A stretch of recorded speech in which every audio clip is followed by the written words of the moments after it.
ونستعينه ونستغفره ونعوذ بالله من شرور أنفسنا ومن سيئات أعمالنا.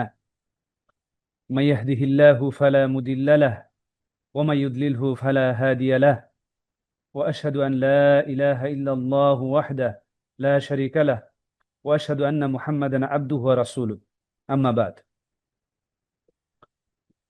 প্রথমে আল্লাহ রাব্বুল আলামিনের কাছে শুকরিয়া আদায় করছি, আলহামদুলিল্লাহ, যে তিনি এরকম একটি দ্বীনি মজলিসে আমাদেরকে কথা শোনার এবং বলার তৌফিক দান করেছেন। আলহামদুলিল্লাহ। কারণ নিঃসন্দেহে এটি আল্লাহ রাব্বুল আলামিনের একটি নিয়ামত। এই দুনিয়াতে এত ব্যস্ততার মাঝে আল্লাহ রাব্বুল আলামিন আমাদেরকে তার দ্বীন শেখার জন্য ব্যাকুল চিত্তে এই ধরনের আলোচনা অনুষ্ঠানে আসার জন্য তিনি আমাদেরকে সহযোগিতা করেছেন, তৌফিক দান করেছেন। এজন্য অবশ্যই আল্লাহ রাব্বুল আলামিনের কাছে আমরা কৃতজ্ঞতা আদায় করি। কারণ সূরাতুল ফাতিহা, সেখানে একটি আয়াত রয়েছে, আউযু বিল্লাহি মিনাশ শাইতানির রাজিম, ইয়াকা না'বুদু ওয়া ইয়াকা নাস্তাঈন। আমরা তোমারই ইবাদত করি এবং তোমার কাছেই সাহায্য চাই। আমরা শুধুমাত্র তোমারই ইবাদত করি এবং শুধুমাত্র তোমার কাছেই সাহায্য চাই। এখানে আল্লাহ রাব্বুল আলামিনের ইবাদত করি আমরা, এই কথা বলার পরে আবার আলাদাভাবে সাহায্য চাওয়ার কথা বলা আছে। যদিও আল্লাহ তাআলার কাছে সাহায্য চাওয়া এটিও একটি ইবাদত, তাহলে আলাদা করে বলার কারণ কি? কারণ হলো, আমরা প্রথমে যখন বললাম ইয়াকা না'বুদু, আমরা তোমারই ইবাদত করি, শুধুমাত্র তোমারই ইবাদত করি, ঠিক পরেই যেন আমাদেরকে আল্লাহ রাব্বুল আলামিন স্মরণ করিয়ে দিলেন যে আমরা আল্লাহ রাব্বুল আলামিনের ইবাদতও তার সাহায্য ছাড়া করতে পারবো না। এজন্য এই ধরনের দ্বীনি মজলিসে আসার তৌফিক পাওয়া নিঃসন্দেহে আল্লাহ রাব্বুল আলামিনের পক্ষ থেকে অনুগ্রহ এবং তৌফিক। আর কোরআনে রয়েছে যে লাইন শাকারতুম লাযিদান্নাকুম, যদি তোমরা শুকরিয়া আদায় করো অবশ্যই তোমাদের নিয়ামতকে আমি বাড়ায় দেব। এজন্য আলহামদুলিল্লাহ, আল্লাহ তাআলা এই দ্বীনি মজলিসের থেকে আমাদের বারাকা দান করুন এবং সঠিক ইসলামিক তথ্য যেগুলো সেগুলো আমাকে বলার এবং আপনাদের শোনার এবং আমাদের সকলকে আমল করার তৌফিক দান করুন। অতঃপর আমি কৃতজ্ঞতা জ্ঞাপন করছি তাওহীদ ফার্স্ট ফাউন্ডেশনের সম্মানিত চেয়ারম্যান শ্রদ্ধেয় স্যার মাহমুদুল হক এবং ভাইস চেয়ারম্যান আমাদের সম্মানিত সিদ্দিকা আপা।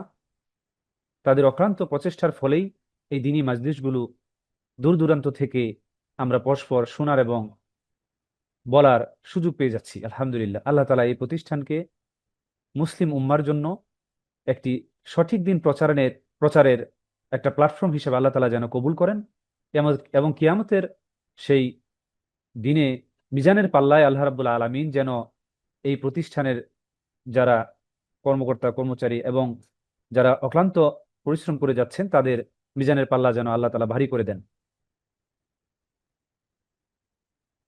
আমরা মূলত এখানে এই আলোচনা, যেটা প্রতি বুধবারে আমেরিকার সময়ে এবং বাংলাদেশে প্রতি বৃহস্পতিবার,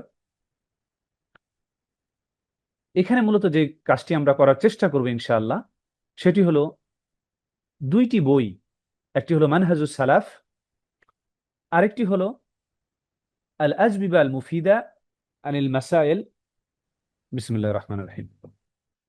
আমি বলতেছিলাম যে আমাদের এই রিভিউ ক্লাসের আমরা যে দুইটা বই থেকে পড়ার চেষ্টা করব ইনশাআল্লাহ, সেটি হলো মানহাজুস সালাফ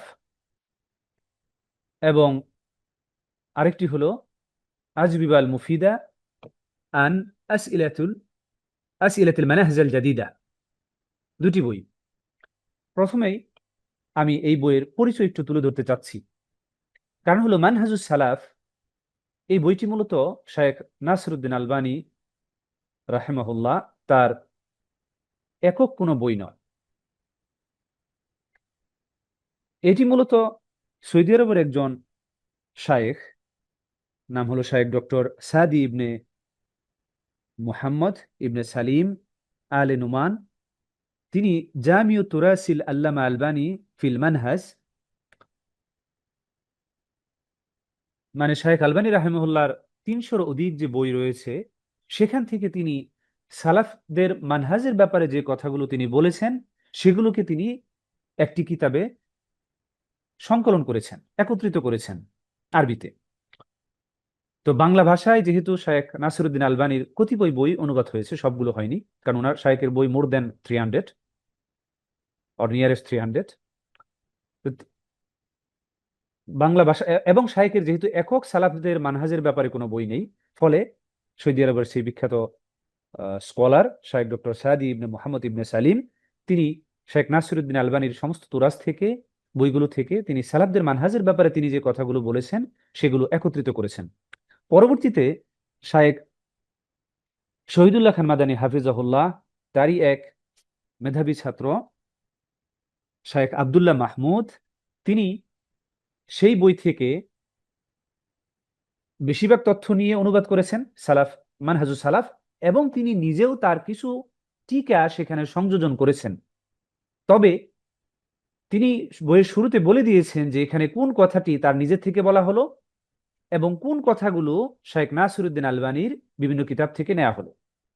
ফলে পার্থক্য করা যায়, কারণ তিনি নিজে বইয়ের শুরুতে এই আলোচনাগুলো করেছেন যে কোন বক্তব্যটা শায়েখ নাসিরউদ্দিন আলবানীর সরাসরি টেক্সট থেকে অনুবাদ করা, আর কোন অংশটা তিনি সেই বক্তব্যকে, মানে শেখ নাসিরউদ্দিন আলবানীর বক্তব্যকে সহজ ভাষায় বোঝার জন্য তিনি একটু কিছু টিকা সংযোজন করেছেন। এটা হলো আমাদের এই বই। তা আমরা চেষ্টা করব এই বই থেকে বিশেষ করে 1 ঘন্টার যেহেতু আলোচনা, কিছু অংশ পড়ার জন্য। কারণ হলো শেখ নাসিরউদ্দিন আলবানী তার পরিচয় আর দেওয়ার অপেক্ষা রাখে না। তিনি বিংশ শতাব্দীর অপ্রতিদ্বন্দ্বী বিশ্ববিখ্যাত সিরীয় আলেম এবং মুহাদ্দিস, যাকে বর্তমান শতকের সর্বশ্রেষ্ঠ মুহাদ্দিস হিসেবে আখ্যায়িত করা হয়। মদিনা ইউনিভার্সিটিতে পড়া অবস্থায় টিচাররাও আমাদেরকে বলতেন যে আমরা তো তার মতো এরকম মুহাদ্দিস আর এখন দেখি না। এই জন্য তাকে বর্তমান শতকের সর্বশ্রেষ্ঠ মুহাদ্দিস হিসেবে আখ্যায়িত করা হয়। হাদিস গবেষণায়, ইলমুল জারহ ওয়া তা'দীলে যিনি বর্তমান পৃথিবীতে আলোড়ন সৃষ্টিকারী একজন মহান ব্যক্তি। ইমাম আলবানী রাহিমাহুল্লাহ বিংশ শতাব্দীর শ্রেষ্ঠ মুহাদ্দিস হিসাবে যেমন অপ্রতিদ্বন্দ্বী, ঠিক তেমনি আকীদা ও মানহাজ সহ সকল শাস্ত্রে এক অপ্রতিদ্বন্দ্বী নির্ভরযোগ্য ইমাম আমাদের কাছে। যদিও কিছু লোক বিদেশ থেকে তার ব্যাপারে অনেক কিছু বলে বেড়ায়, কিন্তু আমরা যদি খেয়াল করি, সবাই কিন্তু তার মূল্যবান গবেষণামূলক এই তাখরিজ, তাহকিক, হাদিসের সত্যায়ন এবং হাদিসগুলোকে সহি, দঈফ এগুলোতে বিভাজন করা, এগুলো থেকে কিন্তু সবাই উপকৃত হচ্ছে। এবং এ থেকে বোঝা যায় যে আল্লাহ রাব্বুল আলামিন তিনি ইমাম আলবানী রাহিমাহুল্লাহকে কবুল করেছেন। তার ব্যাপারে অনেক আলেমদের প্রশংসা রয়েছে, যেমন শায়েখ বিন বাস রাহিমাহুল্লাহ, তার ব্যাপারে তিনি বলেছেন যে আসমানের নিচে, তিনি প্রশংসা করে আরো অনেকজন আলেম তার ব্যাপারে বলেছেন, তার মধ্যে তিনি বিশেষভাবে শায়েখ নাসিরউদ্দিন আলবানীর ব্যাপারে যে কথা বলেছেন সেটা, কারণ বিন বাস রাহিমাহুল্লাহ আমরা জানি যে তিনি সৌদি আরবের জ্ঞান মুফতি ছিলেন এবং একই সাথে তিনি সরকারি কর্মকর্তা ছিলেন, এবং মানহাজুস সালাফকে আঁকড়ে ধরা মধ্যমপন্থী একজন ব্যক্তি ছিলেন। তিনি বেশি তাসাদ্দুদ সেটাও করতেন না এবং তাসাহুলও করতেন না। তিনি বলেন যে আমি বর্তমান বিশ্বে আসমানের নিচে আল্লামা মোহাম্মদ নাসিরউদ্দিন আলবানীর মতো এত বড় মুহাদ্দিস, এত বড় হাদিস বিশারদ আলিম দেখিনি। এবং তাকে একটি হাদিস সম্পর্কে জিজ্ঞেস করা হয় বিন বাস রাহিমাহুল্লাহর কাছে, জানতে চাওয়া হয় যে রাসূল সাল্লাল্লাহু আলাইহি ওয়াসাল্লাম বলেছেন আল্লাহ তাআলা প্রতি 100 বছরের মাথায় এই উম্মতের জন্য এমন একজনকে পাঠাবেন যিনি দ্বীন ইসলামকে সংস্কার করবেন। তখন শায়েখ বিন বাস রাহিমাহুল্লাহ তিনি বলেন, আমার ধারণা শায়েখ মোহাম্মদ নাসিরউদ্দিন আলবানী হলেন এই যুগের মুহাদ্দিদ, মুজাদ্দিদ এবং সংস্কারক। আল্লাহু আলাম, আল্লাহ সবচেয়ে ভালো জানেন।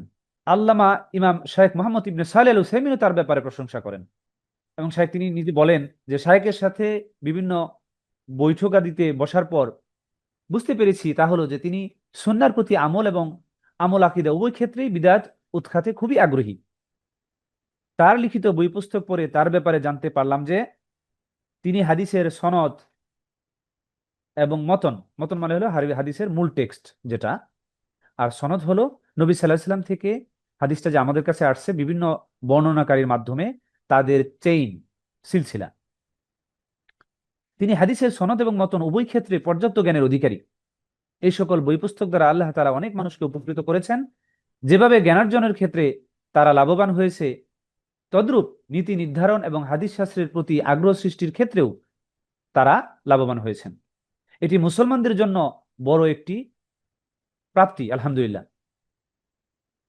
ইলমে হাদিসে তার জ্ঞান গর্ব গবেষণা সত্যি চমকৃত হওয়ার মতো। এই কথাগুলো বলেছেন শাইখ সালেহ আল উসাইমিন রাহিমাহুল্লাহ।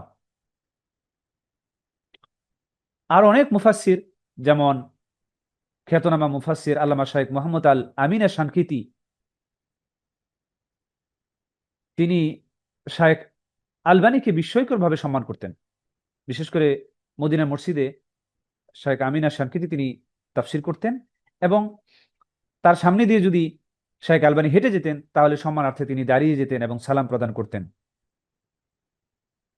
এই জন্য মসজিদ নববীর একবার এক মজলিসে বসার সময় আমি একটা বাক্য শুনেছিলাম, বিশেষ করে ওটা আমাকে বেশ মানে আমার হৃদয়ে দাগ কেটেছে। সেটা হলো আল আলেম ইয়ারিফুহু আল উলামা, জ্ঞানীরা জ্ঞানীদেরকে চিনতে পারে। এই জন্য শেখ নাসিরউদ্দিন আলবানীর মর্যাদা এবং তার জ্ঞানগর্ব যে তুরাস, সেগুলো কতটুকু মানসম্পন্ন এবং কি ধরনের গবেষণামূলক কর্ম, সেগুলোর মর্যাদা বুঝেছিলেন সেই জামানার বিশ্ববিখ্যাত আলেমগণ।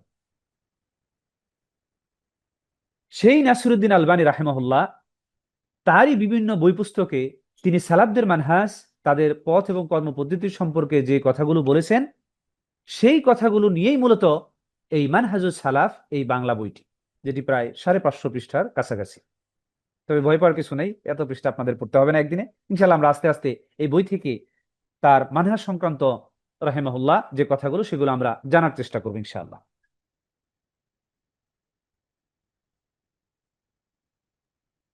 এই বইয়ের সূচিপত্রের দিকে যদি আমরা একটু তাকাই, তাহলে আমাদের একটু আগ্রহ জন্মাবে বইটি পড়ার ব্যাপারে।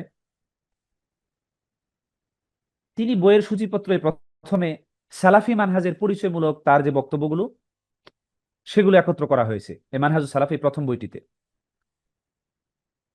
তারপরে সালাফিদের ব্যাপারে যে কিছু সংশয় এবং তার নিরসন, সেই সংক্রান্ত বিষয়ে তাকে যখন বিভিন্ন সময় প্রশ্ন করা হতো, সেগুলোর ব্যাপারে শেখ নাসিরউদ্দিন আলবানী কি জবাব দিয়েছেন, সেটাও তুলে ধরা হয়েছে।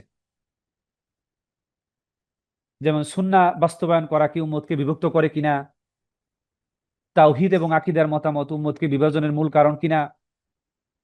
অনেকেই যেমন সালাফদের দাওয়াতি কার্যক্রমের ব্যাপারে বলে যে এগুলো শুধু চেয়ারে বসে কিছু লেকচার দেওয়ার মাঝেই সীমাবদ্ধ, এই কথারও তিনি জবাব দিয়েছেন।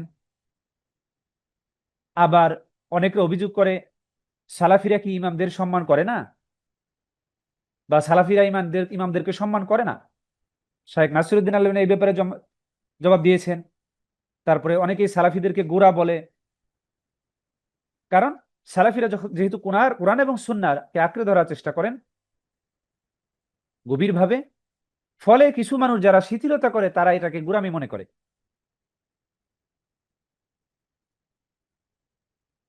অনেকেই তাদের বিরুদ্ধে অভিযোগ করে যে সালাফিরা যারা দিন সম্পর্কে অল্প জ্ঞানী, তাদেরকে সরাসরি কুরআন এবং হাদিস থেকে মাসআলা উদ্ঘাটনের দাওয়াত দেয়। তো এই সকল বিষয়ে তিনি জবাব দিয়েছেন। তারপরে কিছু মূলনীতির ব্যাপারে তিনি কথা বলেছেন, যেমন সাহাবীদের মতামত কি শরীয়তের দলিল, একজন সালাফ থেকে কোনো কিছু পাওয়া গেলেই কি তা মানহাজ হয়ে যায় না। তারপরে প্রত্যেক ফতুয়ায় দলিল চাওয়ার বিধানটা কি, সালাফদের ইজমার বিপরীতে ইজমা মানার বিধান। তারপরে একজন প্রশ্ন করেছে যে এলেম চর্চার প্রাথমিক অবস্থায় মাযহাব ভিত্তিক পড়াশোনা করা যাবে কিনা।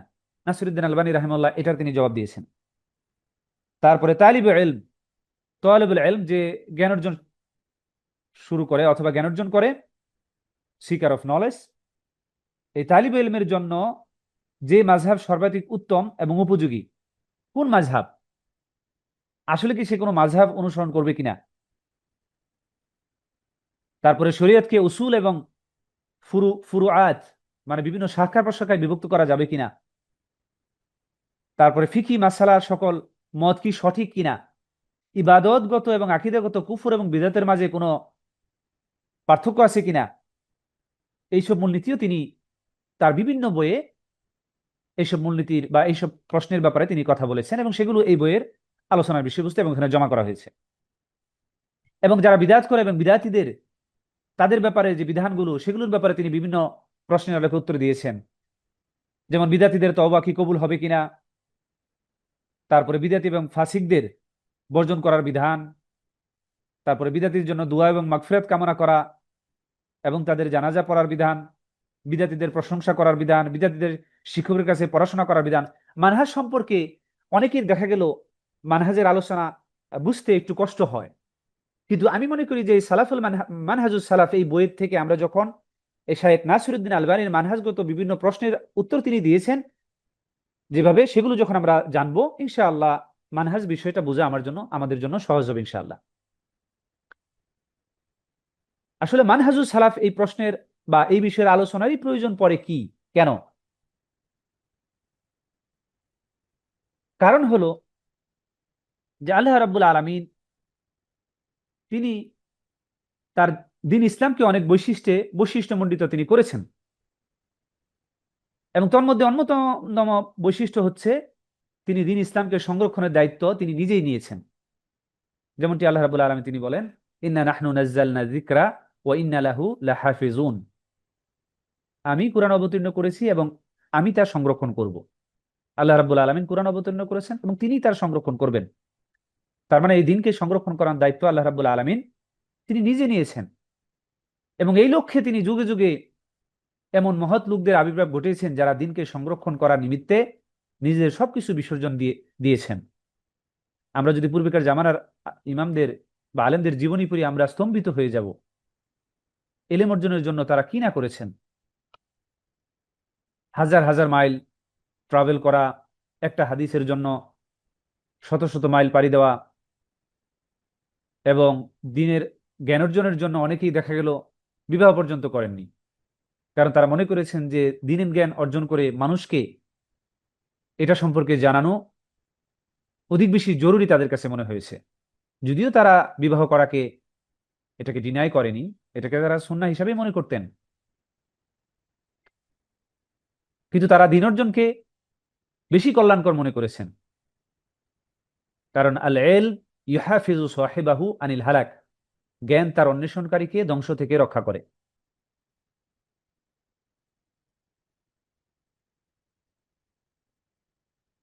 তার মানে গোটা জীবন তারা আল্লাহর জন্য ব্যয় করেছেন।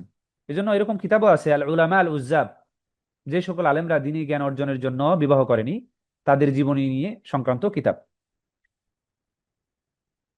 নবী সাল্লাল্লাহু আলাইহি সাল্লামের দুনিয়া ত্যাগের পর ফিতনা সৃষ্টি করার লক্ষ্যে কিছু লোক মাথা চারা দিয়ে ওঠে এবং দিনের অনেক কিছু তারা বিকৃত করতে চেষ্টা করে, বিশেষ করে দিনের বিভিন্ন আন্ডারস্ট্যান্ডিং, দিনের মূল রূপকে পরিবর্তন করতে তারা নীল নকশা করে এবং সেটার প্রভাবটা কিন্তু আমরা এখনো দেখতে পাই।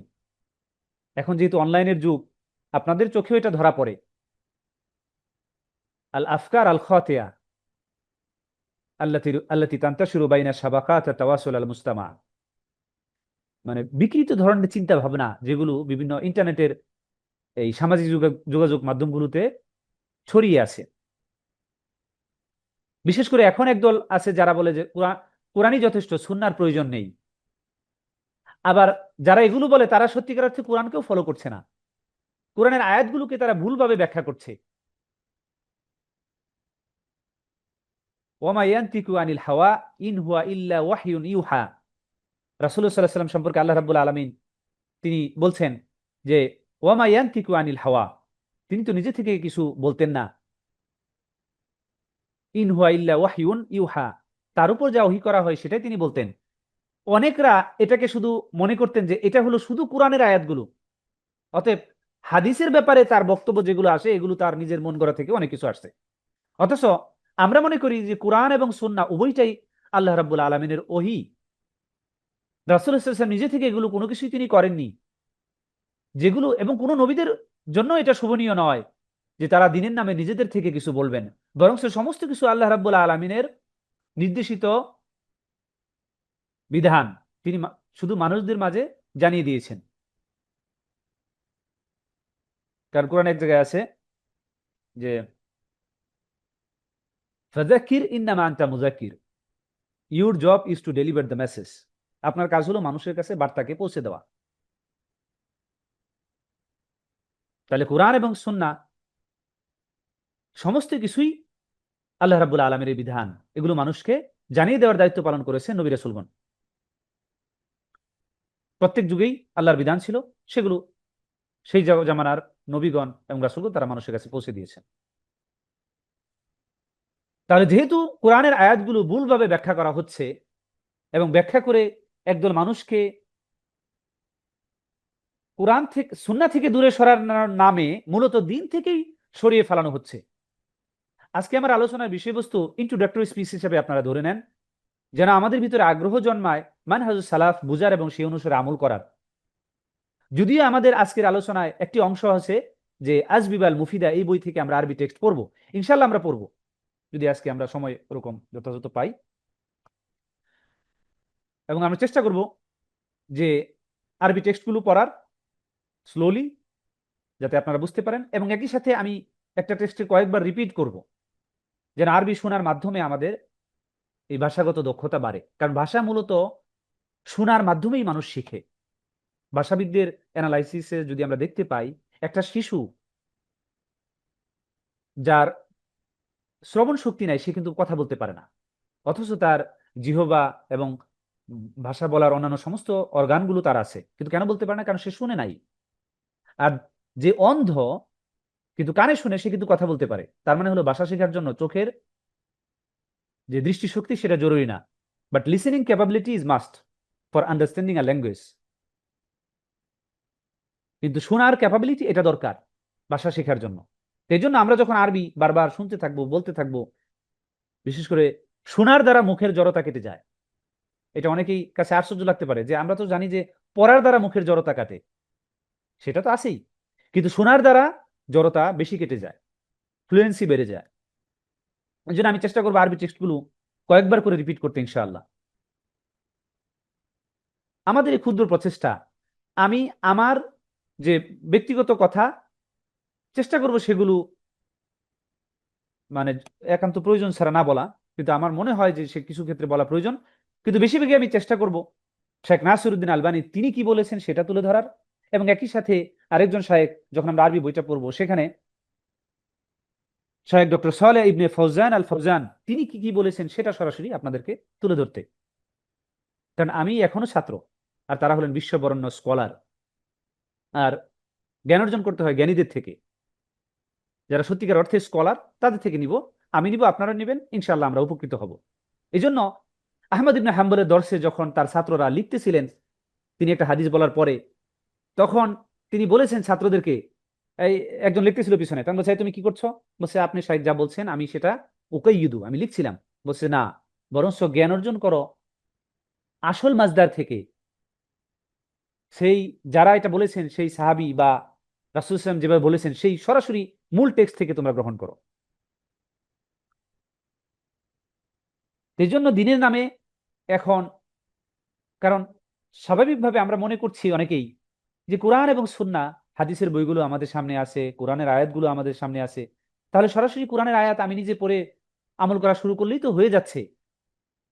কিন্তু সমস্যা হলো আকলুস সালিম বলে একটা শব্দ আছে ইসলামে, সেটা হলো যে কোন একটা জিনিসকে সঠিকভাবে বোঝার তৌফিক পাওয়া, এবং একই সাথে আমাদের ব্রেন যেভাবে কাজ করে অরিজিনালি সেভাবে যদি এটা কাজ করে তাহলে কোনো সমস্যা নাই। কিন্তু আমরা দেখতে পাই যে না, আমাদের থিঙ্কিং ডিস্টর্টেড, বিকৃত হয়ে যাচ্ছে। এই জন্য ট্রান্সজেন্ডার এবং বিভিন্ন বিকৃতিমূলক চিন্তা চেতনা সমাজে ছড়িয়ে পড়ছে। তাহলে বোঝা গেল যে মানুষের, এবং এগুলো ইউনিভার্সিটি স্টুডেন্টরাও করতেছে, তার মানে বোঝা যায় যে মানুষের চিন্তার মানে ব্রেন, যদিও তাদেরকে মেরিটোরিয়াস মনে করা হচ্ছে, কিন্তু অ্যাকচুয়ালি সঠিকভাবে তার ব্রেনটা কাজ করছে না। এজন্য আকলুস সালিম, সুস্থ চিন্তার যারা, তাদের চিন্তা চেতনা কখনো কোরআন এবং হাদিসের বিরুদ্ধে যাবে না, এবং কোরআন এবং হাদিসের কোনো বক্তব্য এবং কোনো কথা তাদের চিন্তার যেমন বিরুদ্ধে যাবে না, সুস্থ চিন্তার মানুষও দেখতে পাবে যে তার চিন্তার সাথে কোরআন এবং হাদিস অত্যন্ত মিলে যাচ্ছে পারফেক্টলি। কিন্তু যেহেতু এখন মানুষের এই ডিফারেন্ট টাইপস অফ থিঙ্কিং, চিন্তার এই বৈচিত্র্যতা, ফলে কোরআনের একই আয়াত পড়তে গিয়ে এক একজন এক একভাবে বোঝার চেষ্টা করছে বা বুঝ নিচ্ছে। এই এক একজন এক একভাবে বুঝ নেওয়ার কারণেই ফলে আমরা দিন থেকে সরে যাচ্ছি। কারণ রাসূলুল্লাহ সাল্লাল্লাহু আলাইহি ওয়াসাল্লাম তিনি কোরআনের আয়াতের মাধ্যমে আল্লাহ রাব্বুল আলামিন আমাদেরকে জানিয়ে দিয়েছেন যে তিনি দিনকে পরিপূর্ণ করে দিয়েছেন। এখন দিনের নামে নতুন কিছু, সেটা যতই চাকচিক্যময় হোক না কেন, যখনই আমরা প্রবেশ করাবো, তখনই আমরা দেখা গেল কোরআনের এবং হাদিসের মধ্যে বিভিন্ন কন্ট্রাডিক্টরি ইস্যুগুলো আমাদের সামনে চলে আসবে। সেই কন্ট্রাডিক্টরি ইস্যু থেকে নিজেদেরকে বাঁচানোর জন্য, সেই বিভ্রান্তিকর অথবা একটা আরেকটার সাথে মানে ব্যামিল হয়ে যাচ্ছে এই ধরনের পরিস্থিতি থেকে নিজেদের হেফাজত করার জন্য এবং দিন থেকে বিচ্যুত হয়ে যাওয়ার জন্য, বিচ্যুত হওয়া থেকে নিজেদেরকে প্রটেক্ট করার জন্যই আমাদেরকে এখন সেই জামানায় চলে যেতে হবে যেই জামানায় রাসূলুল্লাহ সাল্লাল্লাহু আলাইহি ওয়াসাল্লাম তিনি যা বলেছেন কোরআনের কোন আয়াতের ব্যাখ্যায় বা কোরআনের কোন আয়াতকে আমরা কিভাবে নিব, কিভাবে বুঝবো, তার কোনো বক্তব্যকে আমরা কিভাবে নিব এবং কিভাবে বুঝবো, সেটা থেকে আমাদের গ্রহণ করতে হবে। এবং সাহাবীদের থেকে এবং তাদের থেকে যারা নিয়েছেন তাদের থেকে অন্য কারো থেকে নিতে গেলে আমাদের একটু সমস্যা হয়ে যাচ্ছে। এবং স্বাভাবিক চিন্তাও কিন্তু এটা বোঝা যায় যে সাহাবীরা রাদিয়াল্লাহু আনহুম তারা রাসূলুল্লাহ সাল্লাল্লাহু আলাইহি সাল্লামকে সবচেয়ে কাছে থেকে যেহেতু দেখেছেন, তারাই বেশি দাবি করা বা বেশি কোরআন এবং হাদিসকে বেশি বুঝেছেন। এটা নিঃসন্দেহে, এটা সবাই না মানুক, কিন্তু এটা চিরন্তন সত্য। কারণ রাসূলুল্লাহ সাল্লাল্লাহু আলাইহি সাল্লাম যখন কোনো একটা জিনিস বলেছেন যে এটা করো, এটা করো না, যেহেতু রাসূলুল্লাহ সাল্লাল্লাহু আলাইহি সাল্লামের সাথে তারা সবসময় তার কাছাকাছি ছিলেন, ফলে নবী সাল্লাল্লাহু আলাইহি সাল্লাম কোন জিনিসকে কতটুকু জোর দিয়েছেন তার ব্যক্তিত্বের আলোকে তারা সবচেয়ে বেশি এটা বুঝতে পারেন। আমার যদি দুইটা বন্ধু থাকে, একজন বন্ধু যদি আমি জানি যে সে আসলেও কোনো কথা বললে সেটা আহ, অত জোর দিয়ে বলে না, যদি সে আমাকে বলে যে কালকে সকাল 6টায় তুমি আমার সাথে দেখা করো, তখন আমি বুঝবো যে তার সাথে যেহেতু আমি চলি তার ব্যক্তিত্ব অনুসারে, আমি বুঝবো যে তা সে সকাল 6টার সময় আমাকে দেখা করার কথা বলছে, এর মানে এই নয় যে একজাক্ট 6টা, একবারে ঠিকঠাক 6টা এরকম নয়। কারণ সে অনেক শিথিল, সে 6টা বলছে, দেখা গেল সে নিজেই দেখা গেল আসবে 6:30টায়। তার মানে তার ব্যক্তিত্বের তার সাথে মিশার কারণে আমি তার এই কথার মিনিংটা আমি বুঝতে পেরেছি যে সে 6টা বলা মানে 6টা নয়।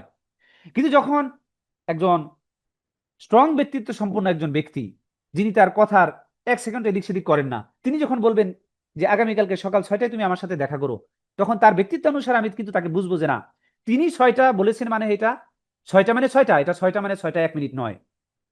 একইভাবে রাসূলুল্লাহ সাল্লাল্লাহু আলাইহি ওয়াসাল্লামের শাখসিয়াত এবং তার পার্সোনালিটি যেহেতু কাছ থেকে যারা ছিলেন, তারা সবচেয়ে বেশি উপলব্ধি করতে পেরেছেন তার কথার ওয়েট, কোন কথায় তিনি কত জোর দিয়েছেন। এটা তো নিঃসন্দেহে সাহাবীরা বেশি দেখেছেন। কারণ একটা বক্তব্য লিখিত আর একটা বক্তব্য শোনা দুইটা ডিফারেন্ট থিংস। আমি যদি কাউকে বলি যাও, এটা যদি আমি লিখে বাংলায় যাও শব্দটাই লিখবো, যেখান থেকে যাও। আবার যদি এটাকে আমি উচ্চ স্বরে বলি এখান থেকে যাও, দুইটাই কিন্তু আমি বাংলায় একইভাবে লিখবো, কিন্তু বাংলা লেখার ভিতরে কিন্তু প্রকাশ পাবে না যে কোন সময় আমি খুব স্লোলি বলেছিলাম আর কোন সময় আমি অনেক জোর দিয়ে বলেছিলাম।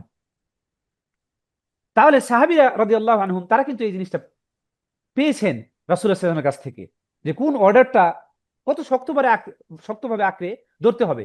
এবং যখনই কোরআনের কোনো আয়াত এবং কোনো হাদিসের ব্যাপারে কোনো বক্তব্যের ব্যাপারে তাদের সংশয় ছিল, রাসূলুল্লাহ সাল্লাল্লাহু আলাইহি ওয়াসাল্লাম সাথে সাথে সেটা তাদেরকে জানিয়ে দিয়েছেন যে না, এটা এভাবে বুঝতে হবে। যেমন কোরআনের এক আয়াতে, সূরা সম্ভবত এটা নিসায় আছে, রমজানের ব্যাপারে সাহারি খাওয়ার ব্যাপারে যেখানে বলা আছে যে সাদা সুতা থেকে যখন কালো সুতা পার্থক্য হবে তখন তোমরা এটা খাওয়া বন্ধ করো। অনেক সাহাবীরা কিন্তু এটাকে ভুল বুঝে, এই আয়াতকে ভুল বুঝে তারা দুইটা সুতা এরকম পাশাপাশি রেখে খাওয়া দাওয়া শুরু করছে, তখন না পর্যন্ত দুইটার আলোর মাধ্যমে এই দুইটার পার্থক্য তারা দেখতে পায় যে কোনটা সাদা কোনটা কালো। রাসূল সাল্লাল্লাহু আলাইহি ওয়াসাল্লামের কাছে যখন তারা বললেন, তখন রাসূল বললেন যে না, এটা মানে এটা নয়, এখানে সাদা সুতা এবং কালো সুতার মানে হলো ভোরের আলো থেকে রাতের অন্ধকার থেকে ভোরের আলো, এটা পার্থক্য হওয়া। আও কামা ক্বালা সাল্লাল্লাহু আলাইহি সাল্লাম। তাহলে দেখেন কোরআনের আয়াতকে তারা বুঝেছেন কার মাধ্যমে? রাসূলুল্লাহ সাল্লাল্লাহু আলাইহি সাল্লামের মাধ্যমে। তো একইভাবে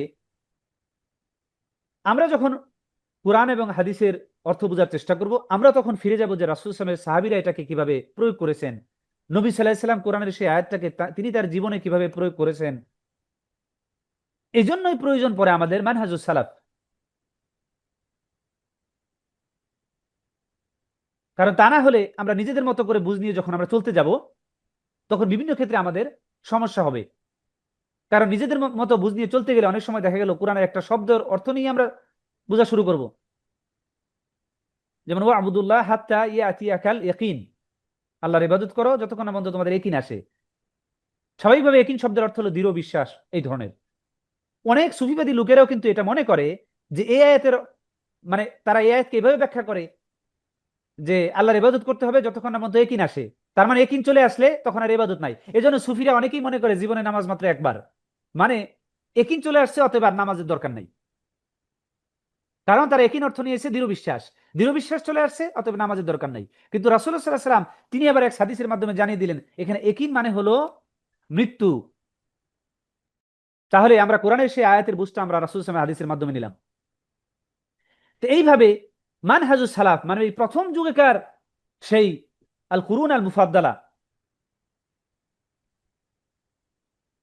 সেই জামানার নবী সাল্লাল্লাহু আলাইহি ওয়াসাল্লাম যে হাদিসে তিনটা জামানার ব্যাপারে তিনি বলেছেন যে আমার জামানা, তারপরে আমার জামানা, তারপরে আমার জামানার পরে যারা আসতেছেন তাদের, এবং তারপরে যারা আসতেছেন তাদের খায়র বলছেন, খায়রুল কুরুন।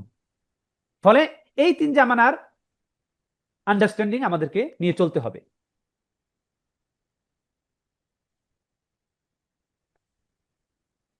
সাহাবীদের পর তাবিঈগণ, তাবিঈগণের পর তাবে তাবি, তারা এই দিন সংরক্ষণের দায়িত্ব কাঁধে তুলে নেন। তাদের পরে এই দায়িত্ব আসে মুহাদ্দিসিনগণের কাঁধে। তারা শ্রম সাধনা এবং সেই মুহাদ্দিসিনগণ তারাও কিন্তু সালাফদের আন্ডারস্ট্যান্ডিং নিয়ে জীবনযাপন করেছেন। কিন্তু সমস্যা হলো বর্তমান জামানায় বিভিন্ন ফেরকা, বিভিন্ন দল উপদল বিভক্ত হওয়ার কারণে, তাদের নিজস্ব বিভিন্ন চিন্তা চেতনা প্রবেশ করার কারণে তখন আমরা পথভ্রষ্ট হয়ে যেতে পারি যদি না আমরা সেই মানহাজুস সালাফ, সাহাবিগণ, তাবে তাবিগণ, তাবিগণ তারা কিভাবে আন্ডারস্ট্যান্ডিংটা নিয়েছেন, বুঝটা নিয়েছেন দিনের, কিভাবে কোরআন এবং হাদিস বুঝেছেন এবং কিভাবে সেটা তাদের নিজেদের জীবনে তারা প্রয়োগ করেছেন, মানে বুঝ নেওয়া এবং একই সাথে প্রয়োগ হওয়া, দুইটাই দরকার। শুধু বুঝ নিছে কিন্তু প্রয়োগটা দেখি নাই তাহলে হবে না, দুইটাই দরকার। বুঝও নিতে হবে এবং একই সাথে বোঝার পরে তারা এটাকে নিজেদের জীবনে কিভাবে প্রয়োগ করেছেন সেটাও দেখতে হবে, প্র্যাকটিক্যাল বিষয়গুলো দেখতে হবে। তাহলে আমরা ইনশাআল্লাহ আশা করা যায় দিন থেকে আমরা বিচ্যুত হব না, যত কিছুই আসুক না কেন। এই মুহাদ্দিসিনগণ তারা শ্রম সাধনা, অর্থ, সময়, জ্ঞান সহ যাবতীয় উপায় উপকরণ ব্যয় করে এই গুরু দায়িত্ব পালন করেছেন। আমরা যদি ইবনে হাজার আসকালানি,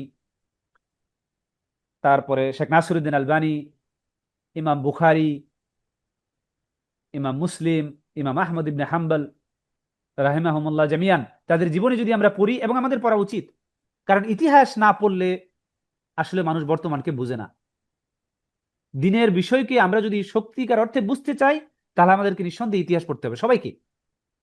এটা শুধু আলেম ওলামাদের কাজ না, সবারই কাজ। দিনী জ্ঞান অর্জন করা সবার জন্য ফরজ। Seeking knowledge is an obligation upon every Muslim. তালাবুল ইলম ফরিদাতুন আলা কুল্লি মুসলিম। সবার জন্য জ্ঞান অর্জন করতে হবে, আর যে যত জ্ঞান অর্জন করবে আল্লাহ রাব্বুল আলামিনের কাছে তার মর্যাদা তত বেশি। বরং জ্ঞান অর্জন ছাড়া জান্নাতে যাও আমি মনে করি এটা সহজ নয়। বরং জ্ঞান অর্জন করলে জান্নাতে যাওয়া সহজ, এই ব্যাপারে হাদিস রয়েছে, মান সালাকা তরিকান ইয়ালতামিসু ফিহি ইলমান সাহহালাল্লাহু বিহি তরিকান ইলাল জান্নাহ। যে ব্যক্তি জ্ঞান অর্জন করে আল্লাহ রাব্বুল আলামিন তার জান্নাতে যাওয়ার রাস্তা সহজ করে দেয়। কিভাবে? কারণ জ্ঞান অর্জন করলে সে দিনের বিধানগুলো বুঝতে পারবে, কিভাবে দিন মানতে হবে এটা সে জানতে পারবে, আল্লাহ রাব্বুল আলামিনের পরিচয় জানতে পারবে। পরে আল্লাহ রাব্বুল আলামিনের পরিচয় জানার কারণে আল্লাহকে মানা তার জন্য সহজ হয়ে যাবে।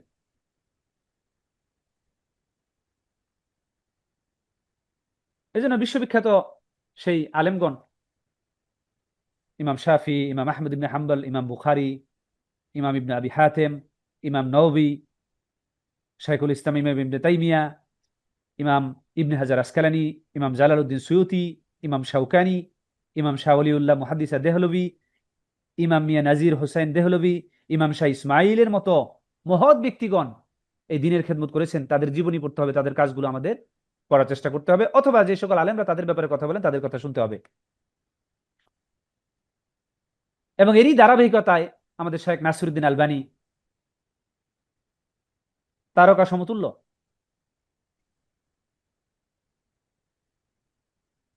এবং তারই সেই মানহাজগত আলোচনা আমরা এই মানহাজুস সালাফ বই থেকে ইনশাআল্লাহ আমরা জানব।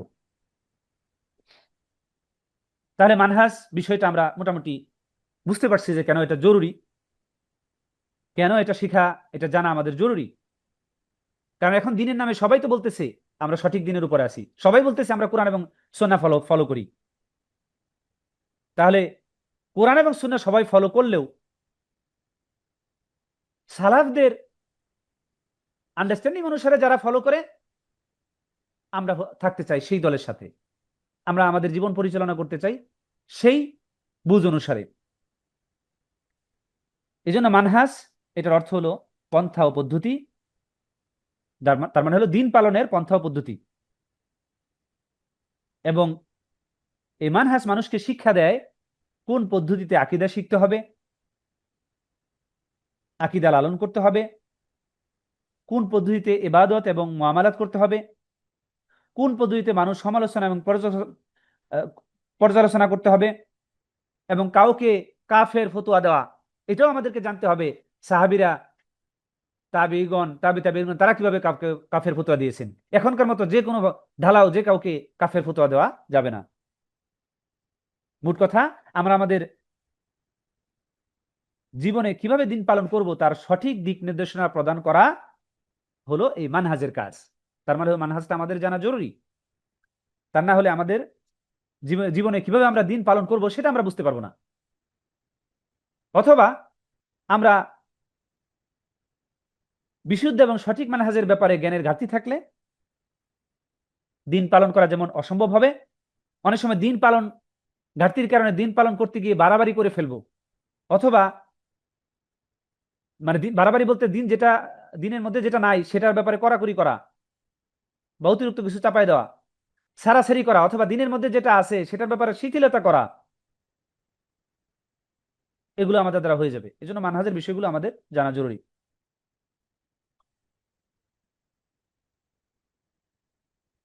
কাজে দিনের নামে বাড়াবাড়ি করা বা সারাসারি বা শিথিলতা করার এই মূল কারণ মানহাজ বিষয়ে জ্ঞান না থাকা, অথবা ভুলভাবে মানহাজ চর্চা করা।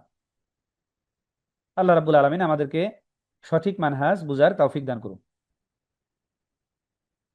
এবং সঠিক মানহাজ যারা আঁকড়ে ধরেছিলেন তাদের কথা আমাদের শুনতে হবে, যেমন শায়েখ নাসিরউদ্দিন আলবানী, শায়েখ বিন বাজ, তারপর শায়েখ ইবনে উসাইমিন। তাদের দিকে যদি আমরা তাকাই তাহলে দেখতে পাই যে সালাফি দাওয়াত পৃথিবীর সর্বাধিক প্রসারিত দাওয়াতে রূপ লাভ করে তাদের সময়ে। এবং সেই সময়ে সালাফি সমাজে এখনকার সময় আমরা যেরকম ভয়ানক পর্যায়ের বিচ্ছিন্নতা, বিভেদ, পরস্পরের নগ্ন সমালোচনা, অন্যায়ভাবে কাউকে কাফের বলা, এগুলোর সরাসরি সেই সময় এত ছিল না। ফলে সালাফি দাওয়াত সর্বাধিক প্রচার প্রসার লাভ করেছিল তাদের সময়ে। কিন্তু তাদের দুনিয়া ত্যাগের পর সালাফি দাওয়াতের গতিও যেমন মন্থর হয়ে যায় এবং ভয়ানক পর্যায়ের বিভেদ, বিচ্ছিন্ন, এগুলো আমরা দিন দিন দেখতে পাচ্ছি। এখন সালাফি মানহাজের গুরুত্ব আমরা বুঝলাম। সালাফ কারা সেটাও নিঃসন্দেহে এতক্ষণে আমরা আলোচনা থেকে বুঝে গিয়েছি। এবং নবী সাল্লাল্লাহু আলাইহি ওয়াসাল্লামের এই ব্যাপারে একটি হাদিসও রয়েছে। নবী সাল্লাল্লাহু আলাইহি ওয়াসাল্লাম ফাতেমা রাদিয়াল্লাহু আনহাকে তিনি বললেন, ওয়া নি'মাস সালাফু আনা লাকি, আমি তোমার উত্তম সালাফ বা অগ্রজ বা তোমার পূর্বের ব্যক্তি, আমাদের পূর্বে যারা এসেছেন তারা হলো আমাদের আবিধানিক অর্থে সালাফ। নবী সাল্লাল্লাহু আলাইহি ওয়াসাল্লাম যখন ফাতেমা রাদিয়াল্লাহু আনহাকে বলেছিলেন ওয়া নি'মাস সালাফু আনা লাকি, এটা দ্বারা তিনি সেটাই বুঝিয়েছেন। আর সালাফ শব্দের পারিভাষিক অর্থ, কারণ আমরা জানি যে কোনো শব্দের একটা ভাষাগত অর্থ আছে, যেটা আরবি ভাষায় সেই শব্দটা দ্বারা মূলত কি বোঝায়। আরেকটা আছে পারিভাষিক অর্থ, মানে হলো যে সেই শব্দটা যখন কেউ ব্যবহার করেছেন, বা মূলত মানুষ কি অর্থে ব্যবহার করে। উদাহরণস্বরূপ আমরা যদি বলি যে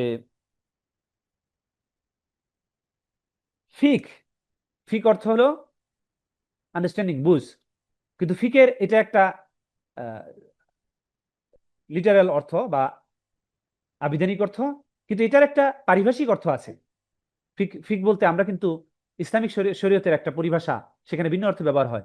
আন্ডারস্ট্যান্ডিং একই সাথে সেই শব্দটার শুধু আন্ডারস্ট্যান্ডিং হলে হবে না, একই সাথে সেই শব্দটা দ্বারা যিনি বলেছেন তিনি কি উদ্দেশ্য করেছেন সেটাও বুঝতে হবে। আবার তায়াম্মুম, এই শব্দটার একটা অর্থ হলো কস্ত বা নিয়া, কিন্তু তায়াম্মুম শব্দের আমরা কিন্তু ইসলামিক পরিভাষায় আরেক অর্থ বুঝি, যে যখন অজুর পানি পানা পাওয়া যায় তখন আমরা তায়াম্মুম একটা প্রসিডিওর, একটা প্রক্রিয়া, in order to purify ourself, আমাদেরকে পবিত্র করার জন্য, in case of lake of water, পানি যখন না থাকে তখন আমরা এটা করি। সালাফি শব্দের ঠিক এরকম পারিভাষিক অর্থ আছে। সালাফ শব্দের, সালাফি না, সালাফ শব্দের পারিভাষিক এরকম অর্থ আছে। যেমন ইবনে উসাইমিন রাহিমাহুল্লাহ তিনি বলেছেন, আস-সালাফু মা'নাহু আল মুতাকাদ্দিমুনা ফাকুল্লু মুতাকাদ্দিমিন আলা গায়রিহি ফাহুয়া সালাফুন লাহু। সালাফ অর্থ অগ্রজ বা পূর্ববর্তী, যে যার অগ্রজ সে তার সালাফ। মানে আমার পিতা আমার আগে, আমার দাদা আমার আগে, অতএব আমার দাদা আমার সালাফ, এই অর্থে। কিন্তু এক্ষেত্রে যেহেতু ওই যে আতলাকা লাফজ সালাফ, শেখ নাসিরউদ্দিন শেখ উসাইমিন উনি বলতেছেন, ইজা আতলাকা লাফজ সালাফ ফাল মুরাদু বিহি আল কুরুন আল সালাসা আল মুফাদ্দালা, তারা হলেন আস-সাহাবা আত-তাবিউন ওয়া তাবিউহুম। তিনি বলতেছেন যে সালাফ শব্দটি সাধারণভাবে যদি প্রয়োগ করা হয় তখন তার উদ্দেশ্য হয়, দিনের ক্ষেত্রে উদ্দেশ্য হবে উত্তম তিন যুগ, সেটা হলো সাহাবীদের যুগ, তাবিঈদের যুগ এবং তাবিঈনগণের যুগ। এটা হলো শেখ ইবনে উসাইমিন রাহিমাহুল্লাহ তার বক্তব্য। শেখ নাসিরউদ্দিন আলবানী তিনি সালাফ শব্দের পারিভাষিক একটা অর্থ করেছেন। তিনি বলেছেন যে হিনামা নাকুলু নাহনু ওয়াস সালাফ ফাইন্নামা নাকসিদু বিহি খায়রা তাইফাতিন উজিদাত আলা ওয়াজহিল আরদ বাদার রসুল ওয়াল আম্বিয়া।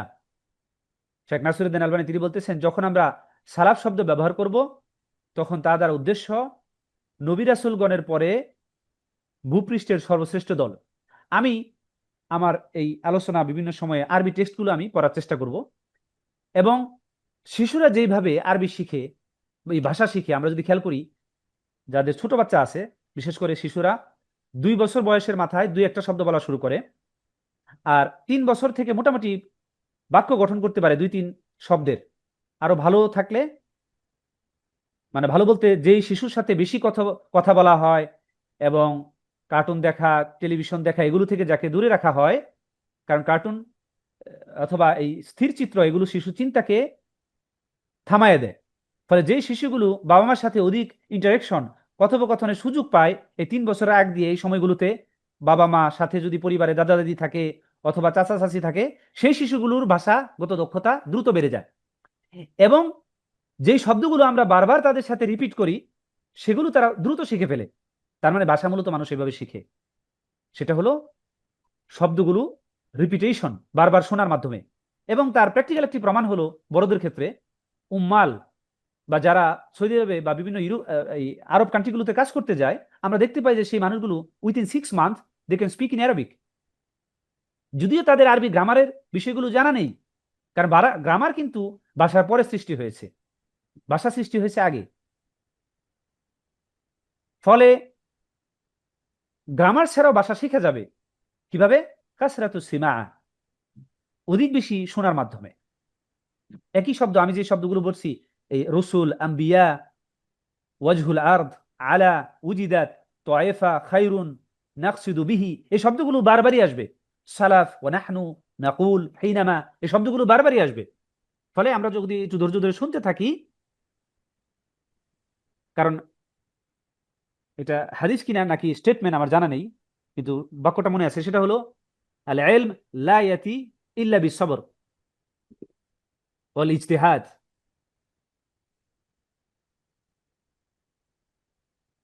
ধৈর্য এবং প্রচেষ্টা ছাড়া ইলম অর্জন হবে না। একই সাথে রাহাতুল জিসিম, মানে শরীরের আরামের দ্বারা ইলম অর্জন হয় না, কষ্ট করতে হয়।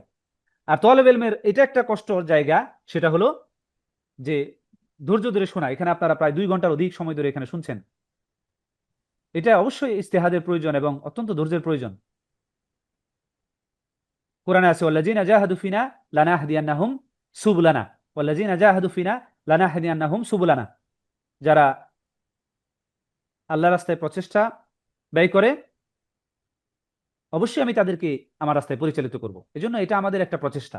যাই হোক, আমি আজকে আমার বাংলা আলোচনাটা এখানেই সীমাবদ্ধ করতে চাই। আমরা ইনশাল্লাহ এটা ম্যামের সাথে কথা বলে যদি পরের সপ্তাহে শুরু হয়, তাহলে বাকিটুকু আমরা পরের সপ্তাহে করব। আমরা একটু আরবি বই থেকে পড়তে চাই, কারণ যেহেতু আমি বলেছি যে আমরা 2টা বই থেকেই আমরা জানার চেষ্টা করব। শেখ নাসিরউদ্দিন আলবানী তিনি মানহাজের ব্যাপারে কি কি বলেছেন, এবং মানহাজ সংক্রান্ত বিভিন্ন প্রশ্নের আলোকে বিখ্যাত আলেম যিনি এখনো জীবিত আছেন, আল্লাহ রাব্বুল আলামিন তার বয়সকে আরো বাড়িয়ে দিক, আরো নিকামল করার তৌফিক দান করুক, শেখ ডক্টর সালেহ ইবনে ফাউজান, সেই বই থেকেও আল আজবিব আল মুফিদা, ওই বইটি সম্পর্কে একটু বলি। বইটি মূলত শাইখের নিজস্ব লেখা কোনো বই নয়। আল আজবিব আল মুফিদা আন আসিলাতিল মানাহিজ আল জাদিদা, এটা শাইখের নিজস্ব কোনো লেখা বই নয়। এটি মূলত শাইখ বিভিন্ন সময়ে তার বিভিন্ন মহাদারাত, বিভিন্ন সেমিনার, এগুলোতে তিনি মানুষদের যে সকল প্রশ্নের উত্তর দিয়েছেন, সেই প্রশ্নগুলো আবু ফারিহান, জামাল ইবনে ফারিহান, একজন তলেব অথবা একজন আলেম বলা চলে, তিনি সেগুলো একত্র জমা করেছেন। জমা করার পরে তিনি আবার শেখ ফৌজানকে এটা দেখিয়েছেন যে তার এই প্রশ্ন এবং উত্তরের তিনি যে সংকলন করেছেন এগুলো ঠিক আছে কিনা। তখন শেখ ফৌজান রহমাহুল্লাহ, হাফিজাহুল্লাহ, তিনি সেখানে যেগুলো বাদ দেওয়ার সেগুলো বাদ দিয়েছেন, যেগুলো অ্যাড করার প্রয়োজনীয় সে সকল সংযুক্ত করেছেন। তারপরে তিনি অনুমতি দিয়েছেন সেটা প্রিন্ট করে মানুষের মাঝে ছড়িয়ে দেওয়ার জন্য, যেন মানুষ এই সকল প্রশ্ন থেকে উপকৃত হতে পারে। এবং এই কথাটা ওই বইয়ের শুরুতেই আছে, সেই বইয়ের শুরুতে এই কথাটি রয়েছে। যাই হোক, আমরা এই বাংলা আলোচনা পরবর্তীতে করবো। আমরা এখন আরবি বই থেকে একটু পড়ার চেষ্টা করি ইনশাআল্লাহ, অল্প কিছু সময়ের জন্য, যদি অনেক সময় নিয়ে নিচ্ছি। যে কোনো বই অথবা তথ্য মানুষ যখন ফর দ্য ফার্স্ট টাইম শুনে, তার মাত্র 10%-এর মতো, বিশেষ করে বই পড়লে 10% ইনফরমেশন সে প্রথমে ক্যাপচার করতে পারে, তার ব্রেনে আসে। এরপরে যখন আবার রিপিট করবে, তাকরার এগেইন, দেন অ্যানাদার 10%, এভাবে 10%, এভাবে আস্তে আস্তে আন্ডারস্ট্যান্ডিংটা প্রত্যেকের বাঁচতে থাকবে ইনশাআল্লাহ। আমিও তলেবে ইলম শিখছি, তা জ্ঞান আসলেও পরস্পর আলোচনার মাধ্যমে আমাদের উভয়ের বাড়বে ইনশাআল্লাহ। ইনশাআল্লাহ। আমার কি পিডিএফটা দেখা যাচ্ছে? সোয়াল ও রাবে, এই বইটিতে বেশ অনেকগুলো প্রশ্ন পড়ব। উদ্দেশ্য হলো যারা আরবি শেখার জন্য প্রচন্ড আগ্রহী, এবং মূলত আরবি শিখাটা যেমনটি ইবনে তাইমিয়া তিনি বলেছেন, মা লা ইয়াতিম্মু ওয়াজিব ইল্লা বিহি ফাহুয়া ওয়াজিব, যে জিনিস ছাড়া কোনো আবশ্যকীয় কাজ করা যাচ্ছে না, যে জিনিস শেখা ছাড়া, সেই জিনিসটা নিজেও একটি আবশ্যকীয় কাজ। কোরআন এবং হাদিস আন্ডারস্ট্যান্ডিং করা বা বোঝা, এটা হলো একটি ফরজ কাজ, বাধ্যতামূলক কাজ, অব্লিগেটরি থিং। কোরআন এবং হাদিস সঠিকভাবে বুঝতে গেলে, যেমন যেহেতু আরবি ভাষা প্রয়োজন, এই জন্য আরবি ভাষা শেখাটাও আমাদের জন্য অব্লিগেটরি থিং, এটা ইবনে তাইমিয়া বলেছেন। আর আর উমর রাদিয়াল্লাহু আনহু তিনি বলেছেন যে লুগা আরাবিয়া ওহুয়া দ্বীন মিনাদ দ্বীন, তাআল্লুমুল লুগা আরাবিয়া মিনাদ দ্বীন, আরবি ভাষা শেখাটা হলো দ্বীনের অন্তর্ভুক্ত বিষয়। সেই জন্য আমরা যারা চেষ্টা করতেছি, চেষ্টা করে আমরা যতটুকু আগাইতে পারি, আল্লাহ রাব্বুল আলামিন এটা প্রতিদান দিবেন। কারণ মুমিনদের জন্য এটা অত্যন্ত চমৎকার একটি বিষয় যে মুমিনরা তার চেষ্টার দ্বারাই পুরস্কার পাবে। আমরা ভাষা শেখার জন্য, শোনার জন্য যে এই যে সময় ব্যয় করতেছি, অবশ্যই আল্লাহ রাব্বুল আলামিন তিনি এর প্রতিদান দিবেন।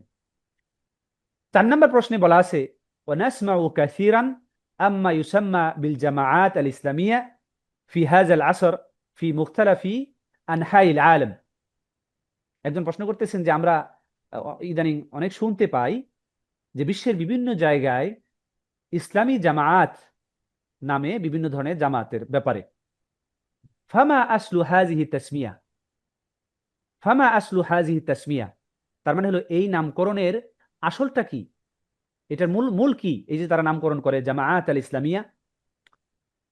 হাল ইয়াজুজ আয-যাহাবু মাআহুম ওয়া মুশারাকাতুহুম ইযা লাম ইয়াকুন লাদাইহিম বিদআতুন, বলছে যে তাদের সাথে যাওয়া মানে সেই সকল দলের সাথে যাওয়া এবং তাদের সাথে অংশগ্রহণ করা, এটা কি মানে যদি তারা বিদাত বিষয়টা না ছড়ায়, এখানে যদি আরবিতে বোঝা যাচ্ছে ইজালাম ইয়াকুন লাদাইহিম বিদআতুন, মানে তাদের মধ্যে যদি বিদাত না থাকে, অর্থাৎ তারা যদি বিদাতকে না ছড়ায়, তাহলে তাদের সাথে কি অংশগ্রহণ করা যাবে, তাদের সাথে যাওয়া যাবে? এটা একজন ব্যক্তি শেখ ফৌজান হাফিজাউল্লাহকে প্রশ্ন করেছেন। এটা হলো এটার বাংলা অর্থ। আমি আবার আরবিটা পড়ছি।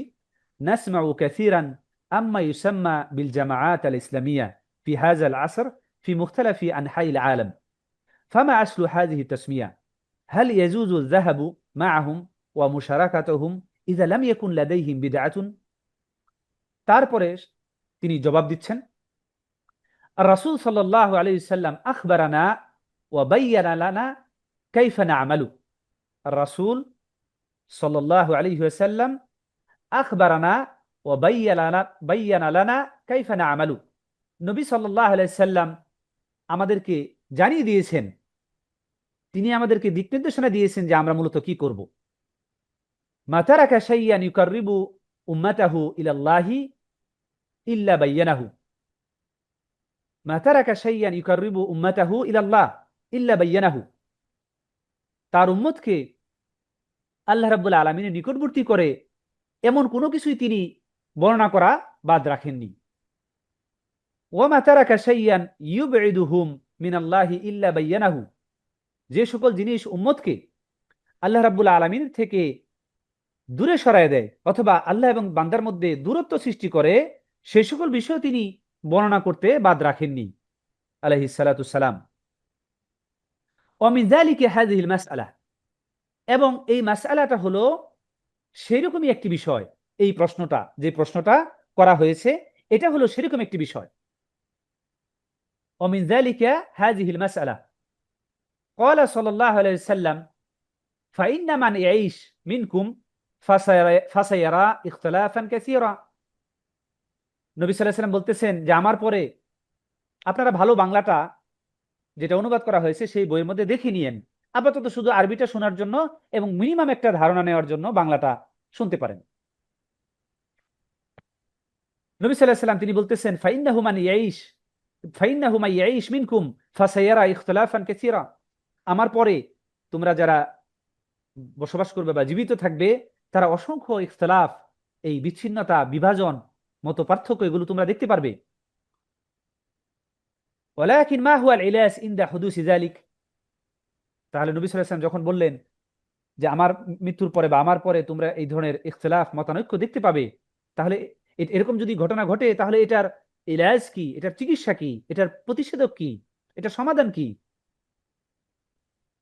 তখন নবী সাল্লাল্লাহু আলাইহি ওয়াসাল্লাম বললেন ফাআলাইকুম বিসুন্নতি ওয়া সুন্নতি খুলাফা আর রাশিদিন ওয়াল মাহদিয়িন মিন বাদি, তখন তোমাদের কাজ হলো আলাইকুম বিসুন্নতি, আমার সুন্নতকে আঁকড়ে ধরা, ওয়া সুন্নতি খুলাফা আর রাশিদিন আল মাহদিয়িন, এবং সঠিক পথ প্রাপ্ত যে খলিফা, হিদায়াত প্রাপ্ত যে খলিফা, তাদের সুন্নতকেও আঁকড়ে ধরবে। তামাসসাকু বিহা ওয়া আদ্দু আলাইহা বিনাওয়াজিজ, এটা একটা আরবিক ফ্রেজ। তামাসসাকু বিহা তার মানে হলো সেই আমার সুন্নাহ এবং খোলাফায়ে রাশিদিনদের যে সুন্নাহ সেটাকে তোমরা আঁকড়ে ধরো। ওয়া আদ্দু আলাইহা বিনাওয়াজিজ, এবং দাঁতের এই চাপার দাঁত যেগুলো দিয়ে অনেক শক্ত করে কামড়ে ধরা যায়, তোমরা সেগুলো ধরে কামড়ে ধরো। তার মানে হলো কোরআন এবং সুন্নাহ এবং খোলাফায়ে রাশিদিনদের যে জীবন পদ্ধতি, তাদের আন্ডারস্ট্যান্ডিং দিনের ব্যাপারে, সেগুলোকে তোমরা শক্তভাবে আঁকড়ে ধরো। তারপরে নবী সাল্লাল্লাহু আলাইহি সাল্লাম তিনি বলতেছেন ওয়া ইয়াকুম ওয়া মুহদাসাতিল উমুর, ইয়াকুম শব্দটি সাধারণত ব্যবহার হয় কোনো বিষয়কে সতর্ক করার ক্ষেত্রে। ওয়া মুহদাসাতিল উমুর, দিনের নামে নব্য সৃষ্টি বিষয় থেকে তোমরা সতর্ক থাকো।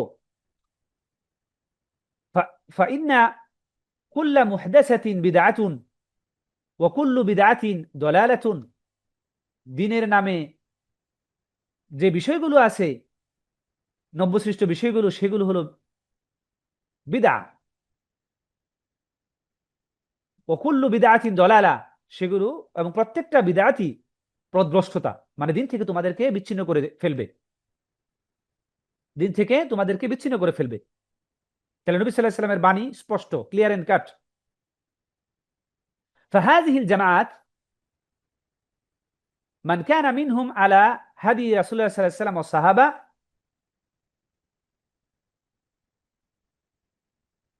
তাহলে এখানে সেই জামাতের কথা বলা আছে।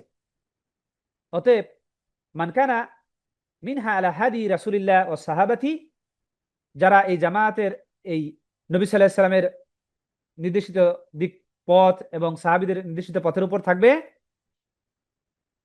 খুসুসান খোলাফার রাশিদিন ওয়াল কুরুন আল মুফাদ্দালা, বিশেষ করে সাহাবীদের এবং কুরুন আল মুফাদ্দালাতে যেই সাহাবী তাবিঈনদের বলা আছে থাকবে, তারা হলো সেই জামাত। ফাইয়ু জামাতিন আলা হাযাল মানহাজ ফানাহনু মা হাযিহিল জামাআহ নানতাসিবু ইলাইহা ওয়া না'মাল মাহা। আমাদের খেয়াল রাখতে হবে, প্রশ্নটি সাহিত্যে করা হয়েছিল যে এই ধরনের জামাতের সাথে আমরা, এদের সাথে কি আমরা যাব, মিশবো, মানে এদের দলে যোগ দিব, এবং একই সাথে আমরা কি সেই ধরনের জামাতগুলো যেগুলো বিশ্বের বিভিন্ন জায়গায় মুনতাশির আছে সেই সকল জামাতের সাথে অংশগ্রহণ করব? তখন আলেম তিনি রাসূল সাল্লাল্লাহু আলাইহি হাদিসকে উল্লেখ করে তিনি জবাব দিচ্ছেন যে যে সকল জামাত এই বৈশিষ্ট্যগুলো থাকবে, ফানাহনু মা হাযিল জামা, আমরা সেই দলগুলোর সাথে থাকব, ওয়া নানতাসিবু ইলাইহা, নিজেদেরকে তাদের সাথে সম্পৃক্ত করব, ওয়া না'মালু মাহা, ফানাহনু মা হাযিহিল জামা নানতাসিবু ইলাইহা ওয়া না'মাল মাহা, আমরা সেই জামাতের সাথে সম্পৃক্ত থাকব এবং মানে তাদের তাদের সাথে থাকব এবং তাদের দিকে নিজেদেরকে সম্পৃক্ত করব এবং তাদের সাথে কাজ করব। ওয়ামান খালাফা হাদিয়া রাসূলিল্লাহ সাল্লাল্লাহু আলাইহি ওয়াসাল্লাম ফাইন্নানা নাতাজান্নাবুহু ওয়া ইন কানা ইয়াতাসাম্মা জামাআতান ইসলামিয়া। বলছে যে যারা রাসূল সাল্লামের নির্দেশিত জীবন ব্যবস্থা পথ এর বিরোধিতা করবে, বিপরীত কাজ করবে, ফাইন্নানা নাতাজান্নাবুহু, আমরা সেগুলো থেকে কি করব, নিজেদেরকে বিরত রাখবো। ওয়া ইন কানা ইয়াতাসাম্মা জামাআতান ইসলামিয়া, যদিও সেই দলগুলোকে ইসলামিক জামাত এই নামকরণ বা এই নামে তারা পরিচিত। আল ইবরা লাইসাত বিল আসমা, বলছে যে মূল বিষয়টা নামের উপর নয়, আল ইবরা বিল হাকায়েক, বাস্তবতার মধ্যেই হলো মূল বিষয়। আম্মাল আসমা ফাকাদ তাকুনু দাখমা, নাম অনেক বড় থাকতে পারে, ওয়ালাকিন্নাহা জাওফাউ লাইসা ফিহা শাইউন, কিন্তু সেগুলো অন্তঃসার শূন্য, আও বাতিলুন আও বাতিলাতুন আইদান, অন্তঃসার শূন্য এবং সেগুলো বাতিল, পরিত্যাজ্য। নাম বড় হইলেই যে সেটা একদম সঠিক হকপন্থী জামাত এমনটি নয়। وقال رسول الله صلى الله عليه وسلم افترقت اليهود على 71 فرقة، যে আমার উম্মত ইহুদিরা 71টি দলে বিভক্ত হয়েছে বা হবে। وافترقت النصارى على 72 فرقة، নাসারা খ্রিস্টানরা 72টি দলে বিভক্ত হয়েছে।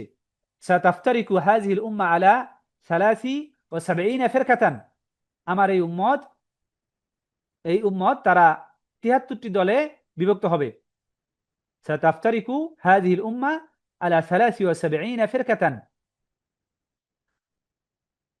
কুল্লুহা ফিন্নার ইল্লা ওয়াহিদাতান, নবী সাল্লাল্লাহু আলাইহি ওয়াসাল্লাম বললেন যে সবগুলো জাহান্নামী ইল্লা ওয়াহিদাতান, একটা বাদে, ইল্লা ওয়াহিদাতান। কুলনা, তখন সাহাবীরা জিজ্ঞেস করলেন, মান হিয়া ইয়া রাসূলুল্লাহ, সেই নাজাতকারী জান্নাতে যারা প্রবেশ করবে সেই একটি দল, 73টি দলের মধ্যে তারা কারা?